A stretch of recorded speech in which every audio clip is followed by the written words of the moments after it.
Kali ini bermain tanam mengajak Betters untuk melihat beberapa tanaman yang berada di sekitar kita. Tanaman-tanaman obat di halaman rumah dan yang biasanya tumbuh dengan liar. Langsung yuk!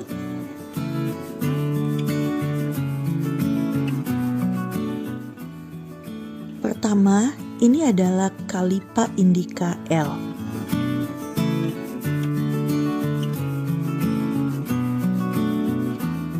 Tanaman kucing-kucingan atau juga biasa dibilang tanaman anting-anting. Tanaman ini secara turun-temurun digunakan sebagai obat diare, gangguan pencernaan, disentri hingga muntah darah.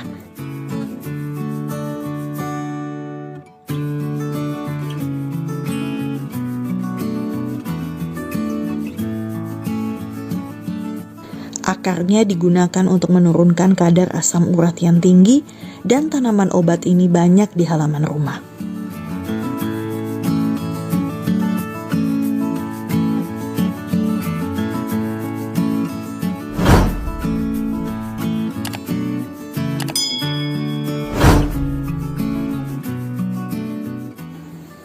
Kalau ini tanaman urang-aring, Eclipta alba atau Eclipta prostrata.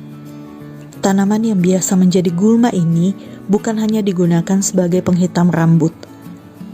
Sangat terkenal di pengobatan herbal Ayurveda maupun Chinese traditional medicine. Di kedua tradisi pengobatan tersebut, urang-aring justru lebih banyak digunakan untuk menjaga kesehatan hati dan ginjal.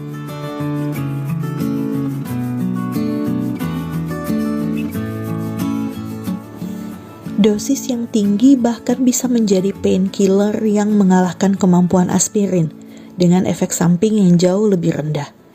Di penelitian yang lain, urang-aring juga mampu meningkatkan kemampuan sel darah putih sehingga bisa meningkatkan imun tubuh.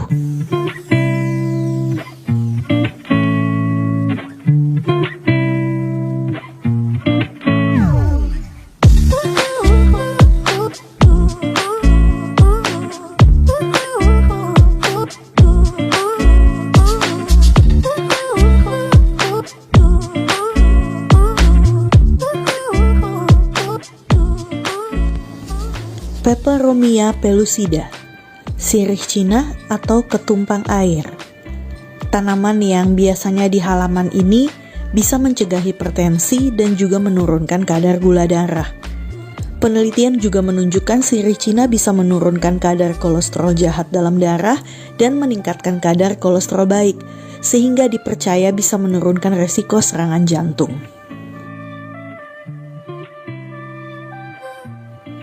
Menurut Science Direct, fermentasi tanaman ini menurunkan kadar phenolics dan antioksidannya. Tetapi justru fermentasi dan pengeringan menggunakan oven menaikkan kadar anti-inflamatorinya. Selain manfaat kesehatan, sirih Cina ini juga bisa untuk merawat kulit wajah. Sering dihaluskan menjadi masker untuk menyembuhkan jerawat.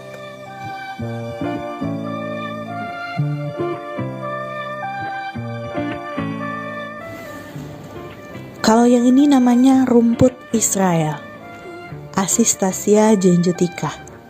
Di beberapa daerah tanaman ini digunakan sebagai pakan ternak. Herbal ini tumbuh liar di halaman rumah dan juga di tepi-tepi jalan.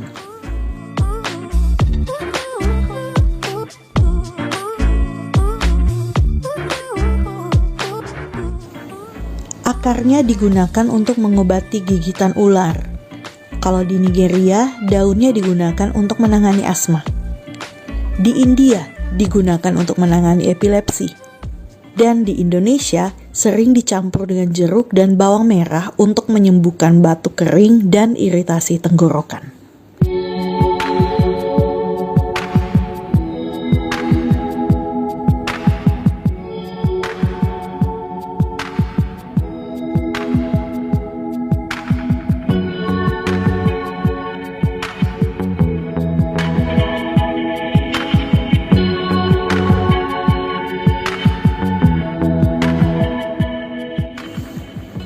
Hedyotis corymbosa atau rumput mutiara.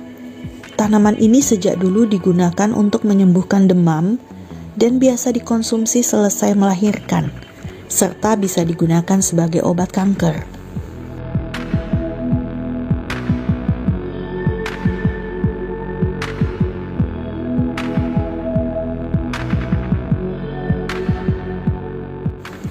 Dalam kompetisi yang diselenggarakan oleh LIPI pada 10-12 Agustus yang lalu, Rifki Febriansyah, mahasiswa Fakultas Farmasi UGM, dinobatkan sebagai peneliti terbaik bidang ilmu pengetahuan alam dan lingkungan saat mengajukan karya ilmiah berjudul Potensi Kemopreventif Ekstrak Etanolik Rumput Mutiara untuk kanker.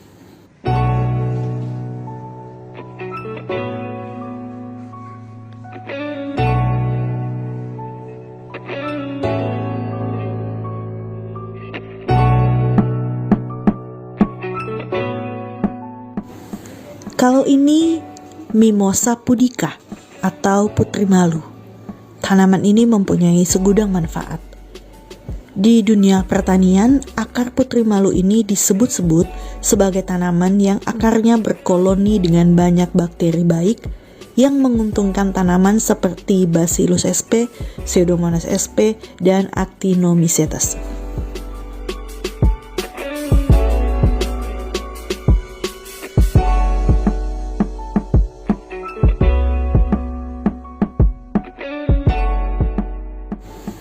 Ini dikuatkan oleh penelitian Insinyur Yeni Wuryandari MP ketika menyampaikan disertasinya untuk memperoleh gelar Doktor Ilmu Pertanian di UGM Yogyakarta yang menyebutkan Pseudomonas putida yang diisolasi dari perakaran putri malu mampu menekan serangan penyakit layu bakteri.